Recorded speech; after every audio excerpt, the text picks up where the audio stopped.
بسم اللہ الرحمن الرحیم۔ السلام علیکم ڈیئر برادرز اینڈ سسٹرز، ہماری پازیٹیو پرسنالٹی ڈسٹرب ہوتی ہے نیگیٹو تھاٹ سے، نیگیٹیو ایکشنز کے ساتھ، اور ان نیگیٹیو ایکشنز اور تھاٹس میں جیلسی، حسد بھی شامل ہے۔ اگر ہم کسی نیگیٹیو تھاٹ، کسی نیگیٹیو ایکشن کو عمل میں لاتے ہیں تو اس سے نہ صرف ہماری پازیٹیو پرسنالٹی رک جاتی ہے بلکہ اس کے ساتھ ساتھ ہمیں بہت سی ناکامیوں کا بھی سامنا کرنا پڑتا ہے۔ اس کے ساتھ جب ہم کوئی پازیٹیو عمل کرتے ہیں، اپنے ذہن میں، اپنے دماغ میں کسی کے لیے گنجائش پیدا کرتے ہیں، کسی کی خوبی، کسی کی صلاحیت کا اعتراف کرتے ہیں، تو ہمیں نہ صرف اس سے ذہنی اور روحانی سکون حاصل ہوتا ہے بلکہ اس کے نتائج بھی بہت مثبت ہوتے ہیں۔ سب لوگوں کو بچپن میں سنی ہوئی کچھوے اور خرگوش کی کہانی ضرور یاد ہوتی ہے۔ اس کہانی کے مطابق کچھوے اور خرگوش میں دوڑ کا مقابلہ ہوتا ہے۔ دوڑ کے آغاز میں جبکہ کچھوا بالکل ابتدا ہی میں ہوتا ہے، خرگوش اپنی تیز رفتاری کی بنا پر بہت آگے نکل جاتا ہے، مگر ہدف پر پہنچنے سے قبل خرگوش کو خیال آتا ہے کہ کچھوا تو ابھی بہت زیادہ پیچھے ہے، اس لیے اسے کچھ دیر درخت کے سائے میں لیٹ کر سستا لینا چاہیے۔ لہٰذا وہ آرام کرنے لیٹتا ہے اور کچھ ہی دیر میں اس کی آنکھ لگ جاتی ہے۔ کچھوا بغیر رکے آہستہ آہستہ چلتا رہتا ہے، یہاں تک کہ وہ سوئے ہوئے خرگوش سے آگے نکل جاتا ہے اور پھر ہدف تک پہنچ جاتا ہے۔ جب خرگوش کی آنکھ کھلتی ہے اور وہ دوڑ کر ہدف تک پہنچتا ہے تو دیکھتا ہے کہ کچھوا وہاں پہلے سے موجود ہے۔ اس طرح خرگوش اپنی تیز رفتاری کے باوجود یہ دوڑ ہار جاتا ہے۔ اس کہانی سے بچوں کو یہ سبق سکھایا جاتا ہے کہ خرگوش کی طرح انسان کو کبھی غیر ضروری طور پر خود اعتمادی کا شکار نہیں ہونا چاہیے، نہ کسی کی صلاحیت کو کمتر سمجھ کر عمل سے رکنا چاہیے۔ اسی طرح یہ سبق بھی اس کہانی میں ہے کہ مستقل مزاجی اور ہمت ایک بہت بڑی صفت ہے جس کا مظاہرہ کچھوے نے کیا۔ اس کہانی کے مزید تفصیلات بھی ہیں جو کم لوگوں کو معلوم ہیں۔ ان کی تفصیل اس طرح سے ہے کہ دوڑ ہارنے کے بعد خرگوش دوبارہ مقابلہ رکھتا ہے اور اس دفعہ بغیر رکے دوڑتا چلا جاتا ہے، تاہم ایک بڑے فرق سے کچھوے کو شکست دے دیتا ہے۔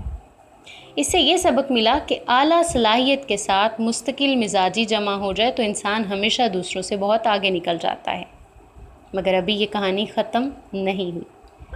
کچھوا شکست کے بعد بہت افسردہ ہوتا ہے۔ اسے معلوم ہو جاتا ہے کہ دوڑ کے میدان میں وہ کبھی خرگوش سے نہیں جیت سکتا، مگر وہ مایوس ہونے کی بجائے غور و فکر کرتا ہے اور ایک ایسا میدان دریافت کرتا ہے جہاں اس کی فتح یقینی ہوتی ہے۔ اس کے بعد وہ دوبارہ مقابلہ ہوتا ہے۔ ایک دفعہ پھر خرگوش اس عزم کے ساتھ بھاگتا ہے کہ وہ ہدف سے پہلے ہرگز نہیں رکے گا، مگر دوڑتے دوڑتے اچانک اسے معلوم ہوتا ہے کہ اس کے سامنے ایک دریا آ گیا ہے۔ وہ پریشان ہو کر دریا کے کنارے کھڑا ہو جاتا ہے۔ اس کی سمجھ میں نہیں آتا کہ دریا کیسے عبور کیا جائے۔ بہت دیر گزر جاتی ہے اور آخرکار کچھوا آہستہ آہستہ وہاں پہنچ جاتا ہے اور اطمینان کے ساتھ تیر کر دریا پار کر لیتا ہے اور پھر اپنے ہدف تک پہنچ جاتا ہے۔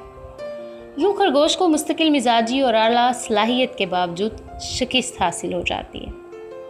سبق سے یہ نکلا کہ انسان کو کبھی مایوس نہیں ہونا چاہیے، بلکہ غور و فکر کی صلاحیت کو استعمال کر کے اپنی کوئی ایسی خوبی، مخالف کی کوئی ایسی خامی اور حالات و ماحول کا کوئی ایسا مددگار عنصر تلاش کرنا چاہیے جسے زندگی کی دوڑ میں آگے بڑھا دے۔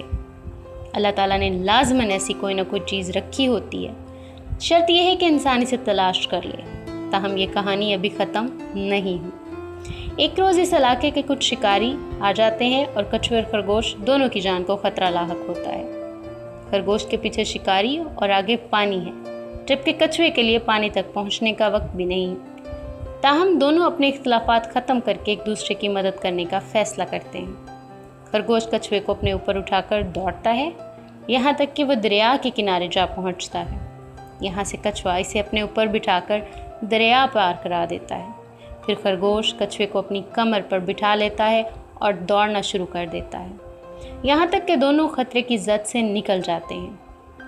یہ آخری حصہ ہمیں بتاتا ہے کہ مل کر کام کرنا سب سے اچھا طریقہ ہے۔